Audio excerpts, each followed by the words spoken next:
Hello mga mamshi! Another mini vlog! Last week pa nga nagsimula yung pasukan namin pero ngayong Lunes pa nga lang ako papasok. Bali 2 days lang naman yun at inuna ko nga pasukan muna yung trabaho ko. Ngayong buong linggo na nga lang ako babawi sa school. Buti na lang din talaga at hindi ako masyadong ngarag ngayon tuwing Lunes. Na bago na nga yung schedule ng pasok nila Chantal sa school nila. Adjust nga ito sa Tuesday hanggang Friday. Pero kahit nga walang pasok ay sobrang aga pa rin talaga nito ni Chantal gumising. Hindi ko nga talaga maintindihan sa sarili ko pero may time talaga na parang tinatamad na nga ako pumasok. At napapaisip nga talaga ako na bakit kaya hindi na nga lang ako mag-focus sa pagtatrabaho. Pero sa tuwing naisip ko ngayon, buti na lang kahit papano ay may nagtutulak pa nga rin sa isip ko na ngayon pa ba? Ngayon ka pa ba titigil? I made this so far at kahit papano na may nakakausad-usad na nga ako. Yung pangarap ko nga na naudlot dati kahit papano ay nauutay-utay ko na. Nga alam nyo, napapatanong ako sa sarili ko bakit nga ba ako nag-aral pa ulit. O sa tuwing naiisip ko talaga yung mga pangmamaliit sa akin ng mga tao, yun talaga yung nagsisilbing motivation ko para magpatuloy pa talaga ako lalo. Alam nyo yun, lalo talaga ako nang gigigil na mag-aral. Magpatuloy pa lalo sa buhay. Alam ko at namulat na nga rin ako na isa nga sa mga consequences ng hindi pagsunod sa magulang. Sobrang katigasan nga ng ulo. Pero ito na nga, yun na nga, mali ka na, nagkasala ka na, why pa nga ida-down ka pa ng mga tao?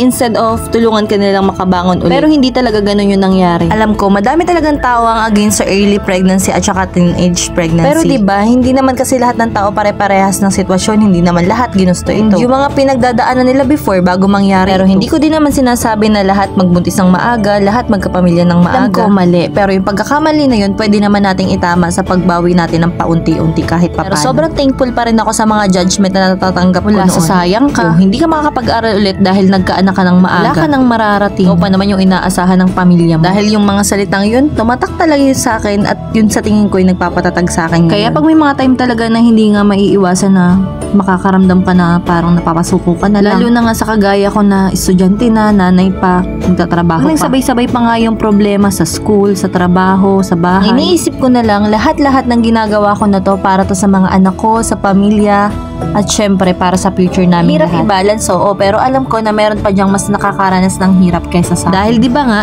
gaya nga na like ko sinasabi, ang tagumpay ay para lang sa mga taong hindi sumusuko. Sobrang natutuwa lang din talaga ako kapag nga nakapanood ako ng mga vlog ng mga batang ina na talagang ipinaglalaban nila na oo, nagkamali kami, pero ito kami, bumabangon kami sisimula ulit kami na ibangon yung sarili namin. Sobrang napakadaming judgment talaga na makikita mo talaga sa comment section na yung pambabash ng mga tao sa talagang kanila. As in, super below the belt. Pero inuulit ko, hindi ko naman sinasabi na okay lang magbuntis na maaga, okay lang mag-anak na maaga, hindi ganun. Based from my experience, wag talaga muna hanggat hindi pa kayo stable. Hanggat may time, hanggat may chance, mag-aral kayo muna na mabuti and enjoy nyo muna yung buhay nyo. Wag na wag kayong magmamadali. Yung mga kaklase ko na talagang para naman mga kapatid ko na rin. Lagi ko talagang sinasabi sa kanila na dapat maging open-minded sila. Wag na wag talaga muna silang magmamadali. Sobrang hirap kaya ng buhay. Naranasan talaga namin yung manghingi-hingi sa kamag-anak. Okay na lang ang pride at tanggapin na lang yung mga masasakit na salita na sinasabi nila sa'yo. Kasi nagpamilya ka ng maaga, hindi ka ready at hindi ka stable. Gusto mo bang maranasan yun? Kaya wag muna. Pasensya na talaga kung medyo may kadramahan nga yung vlog ko ngayon. Ang lungkot kasi. Gusto ko lang balikan yung mga dahilan kung bakit andito ako ngayon. At walang dahilan para sumuko. Thank you palagi sa panonood.